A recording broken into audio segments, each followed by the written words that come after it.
kita mau pelajarin lebih dalam dikit, kata Yesus atau Jesus itu kapan adanya?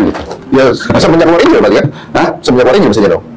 Bible pertama kali yang menyebutkan mencantumkan nama Jesus dalam bahasa Inggris itu baru dapat 18. Abad 18. Tapi kan Injil udah dari tahun tahun pertama saya kan? Gua koreksi dulu sebentar ya. Kita Muslim jangan sebut ini sebagai Injil. Kenapa? Ini memang tulisan Injil. Kalau nggak salah kalau dikoreksi. Taurat, Zabur, Injil adalah wahyu-wahyu yang diturunkan Allah Subhanahu Wa Taala kepada nabi-nabi dan rasulnya untuk Bani Israel pada zaman itu. Setuju apa salah? Setuju nggak? Iya benar. Setuju. Soal Islam, Wahyu. Wahyu ya. Wahyu bentuknya apa? Words lah. Atau yang diterima oleh nabi langsung lah ya. Langsung masuk dalam tubuh nabi lah. Nabi-nabi itu yang mengajarkan kepada umatnya. Wahyu yang diterima diajarkan. Nabi Musa nulis kitab Taurat nggak? Kira-kira? Nggak tahu. Ternyata enggak. Berbentuk begini enggak. Nabi Daud menulis Mazmur enggak? Nabi Isa menulis Injil enggak? Jadi kalau kita sebut Injil, Injil adalah wahyu dari Allah Subhanahu Wa Taala diturunkan kepada Nabi Isa Al-Masih untuk Bani Israel pada zaman itu. Wahyu. Kalau nabinya udah nggak ada, wahyu mana?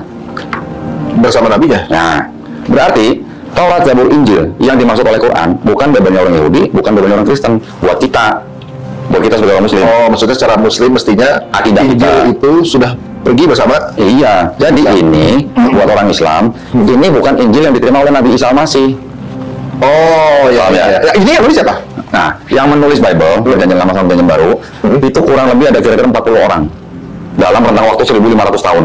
Orang yang dari beda bahasa, beda bangsa, beda budaya, beda tradisi. Kira-kira 40 orang. 40 orang ini siapa? 40 orang ini kira-kira kalau yang Perjanjian Lama itu adalah bangsa Yahudi.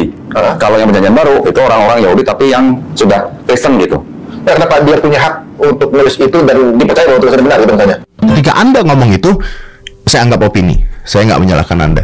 Yang jadi masalah adalah ketika Anda membawa Alkitab, satu agama dalam pembahasan tersebut, lalu membandingkannya kitab tersebut dengan kitab agama yang lain. Di sini masalahnya. Di sini problemnya. Anda masuk ke kamar orang lain dan Anda koar-koar seakan-akan kamar orang lain tersebut lebih jelek dibandingkan kamar Anda. Saya aja nggak berani nih ngomongin apa yang Anda omongin. Ngulangnya aja saya nggak berani.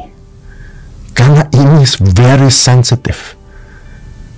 Dan kita tuh sangat toleran. Indonesia itu adalah negara yang sangat toleran, tapi jangan dibakar.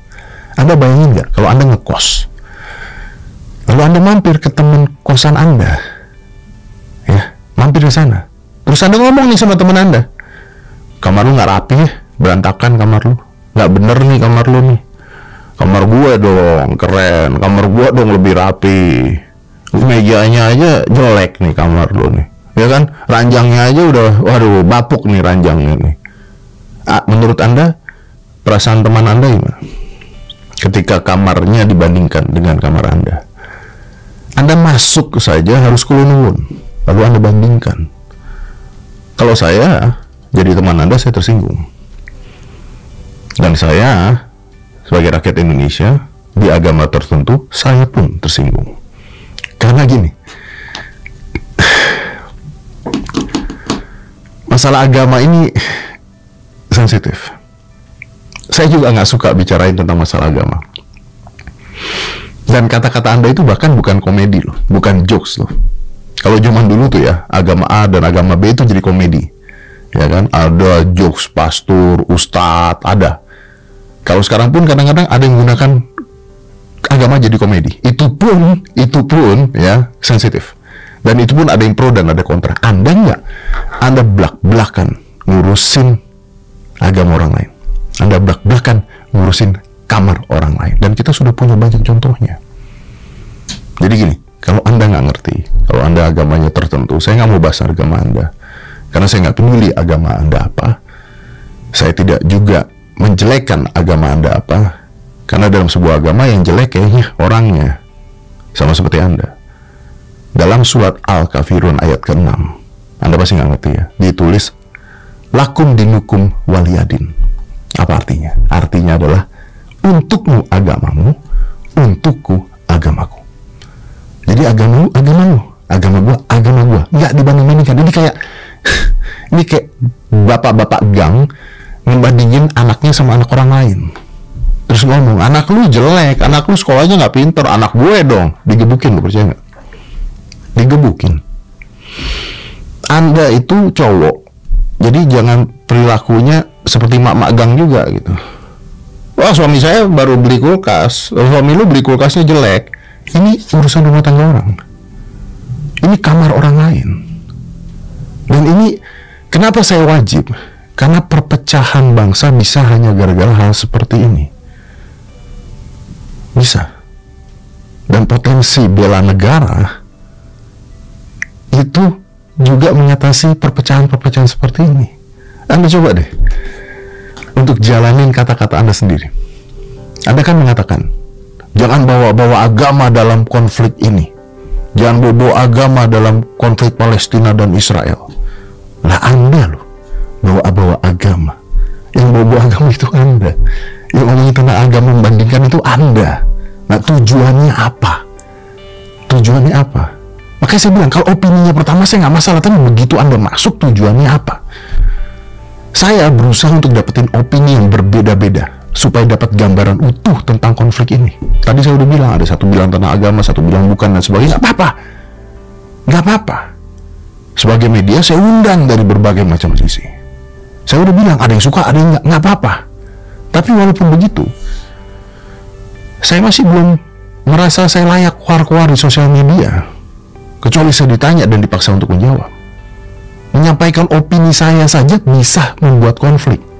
Kemarin-kemarin opini saya jadi konflik. Tapi saya bersiteguh. Kenapa saya bersiteguh? Karena omongan saya berdasarkan apa yang saya pelajari. Bisa salah nggak bisa. Bisa salah. Tapi masuk ke kamar agama orang lain. Jadi Indonesia ini lagi tenang-tenangnya. Lagi tenang-tenangnya. Kita tuh lagi nggak ngomongin tentang perbedaan agama. Kita tuh lagi sibuk-sibuk pilpres. Dan sudah tidak ada partisi-partisi agama dalam hal ini. Udah nggak ada. Nah, kan jadi kalau gara-gara kata-kata Anda bisa membuat sebuah konflik, itu jadi masalah. Jadi sekali lagi, sebelum Anda beropini, pahami dulu kondisinya dan jangan memercikan api. Pahami dulu sensitivitas dari masalah tersebut, lalu lakukan riset. Kalau risetnya pun mendukung, buktikan risetnya. Karena kalau asal bicara, asal bersuara, monyet juga punya suara. Jadi, don't pick and don't choose data that only supports the way you think. Makanya ketika saya undang banyak orang, saya nggak hanya memilih yang datanya mensupport saya, banyak berbeda-beda. Dan saya undang semua. Bahkan yang terakhir kemarin, kenapa duta besar Palestinanya saya undang? Karena itu goal saya endingnya. Setelah mendengarkan berbagai macam opini, saya tutup dengan duta besar Palestinanya bicara. Itu pun ada yang komen, kenapa nggak Israel diundang juga? Hei, tidak ada duta besar Israel di Indonesia. Kalau ada, saya undang. Jadi dengarkan opini. Diserang mungkin. Tapi itu opini orang lain. Dan kita pelajari semuanya. Tapi sekali lagi, ketika Anda masuk ke dalam masalah agama, masuk ke kamar orang lain, menjelek-jelekan kamar orang lain, Anda sudah salah kamar. So, ingat sekali lagi, Indonesia ini lagi dalam keadaan baik-baik saja. Kecuali ya mungkin di kalangan-kalangan tertentu meributkan tentang pemilu, presiden dan sebagainya, calon presiden dan sebagainya. Tapi coba bandingkan dengan 5 tahun yang